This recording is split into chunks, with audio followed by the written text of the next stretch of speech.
안녕하세요. 코인우먼입니다. 오늘은 2023년 11월 15일 수요일입니다. 구독과 좋아요, 알림 설정 정중히 부탁드리며 오늘 영상 시작하겠습니다. 어젯밤 10시 30분 미국 10월 CPI가 발표가 되었습니다. 에너지와 식료품을 포함한 소비자 물가 지수와 그리고 에너지와 식료품을 제외한 근원 소비자 물가 지수 모두 예상치를 하회하면서 전달 대비해서도 인플레이션이 둔화되고 있다라는 사인을 보내왔는데요. 사실 근원 소비자 물가 지수에 대해서 걱정이 많았는데 이 역시 같이 내려오면서 시장을 안도를 하게 된 것 같습니다. 인플레이션 둔화는 곧 현재 금리의 정점 상태에서 더 이상의 금리 인상은 없을 것이라는 시장 분위기에 영향을 주기 때문에 상대적으로 위험자산, 증시와 암호화폐 가격에는 긍정적 영향을 줍니다.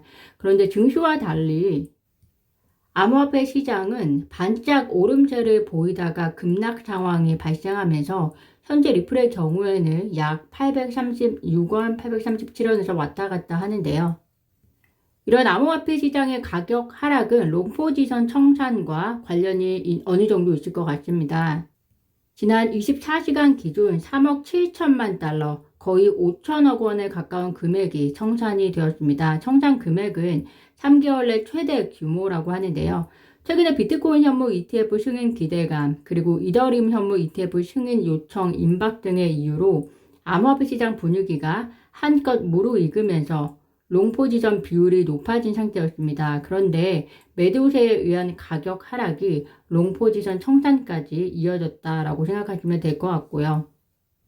현재 4시간 기준으로 해서 RSI가 30 정도를 나타내는데요. 급락에 대해서 너무 실망을 하시기보다 또 기대보다 높아진 가격에 매수가 그동안 어려웠던 분들에게는 또 이런 급락이 기회가 될 수 있는 점 참고만 하시면 좋을 것 같습니다. 암호화폐 옵션 전문 분석 업체 그릭스.라이브는 10월 CPI 발표 이후에 비트코인 현물 가격은 하락했지만 옵션 시장, 즉 선물 시장 내 내재 변동성과 그리고 포지션 모두 크게 움직이지 않은 것으로 보아 이번 가격 하락은 정상 범위 내의 조정이고 또 이로 인해서 암호화폐 시장의 강세 전망이 바뀌는 것은 아니라고 분석하고 있는 점도 다양한 의견 중의 하나로 참고하시면 될 것 같습니다. 블랙록의 리플 XRP 현물 ETF 신청 이슈를 미국 델라웨어주 기업부서가 법무부에 보고한 것으로 확인이 되었습니다. 아직도 엑스에는 블랙록과 리플이 이번 사건에 대해서 공식적으로 입장을 별도로 표명한 것이 없기 때문에 이번 XRP 현물 ETF 신청 준비가 사실일 수도 있다라는 기대감도 일부 남아 있습니다.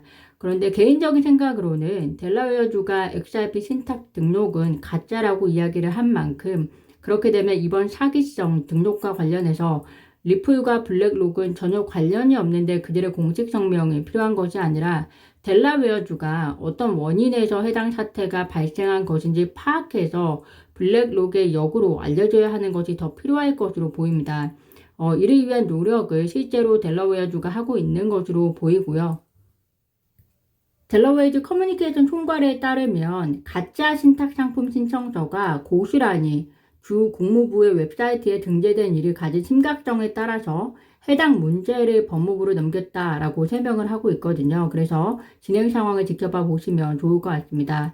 어쨌든 여러 이유로 이슈의 중심에 있는 이더리움의 경우에는 블랙록에 의한 현물 ETF 신청이 준비 중이고 또 이로 인해서 잠자던 이더리움의 가격을 깨우는 효과가 있었기 때문에 XRP에게도 이런 일이 생긴 것이 아닌가 싶습니다. 물론 누가 어떤 이유로 했는지는 모르겠지만 그만큼 XRP가 존재감이 있는 코인이라는 것을 확인하게 된 계기가 된 것은 분명한 것 같습니다.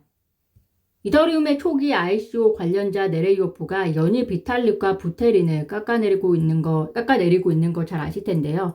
오늘은 비탈릭과 부테린을 상대로 그들은 개발자가 아니라 본인이 만든 ICO를 이용해서 이득을 취하는 사람일 뿐이다 라는 발언을 했습니다. 이러한 발언에 대해서 한 X 사용자가 그럼 대체 어떤 것이 제대로 된 것이냐 라고 묻자 다들 잠재력이 있지만 모두 손톱을 찾고 있는 망치에 불과하다 라고 이야기를 하지만 그렇지만 리플만이 이미 손톱을 가지고 있다라고 평가하면서 리플과 그리고 XRP의 가치를 높이 평가하고 있습니다.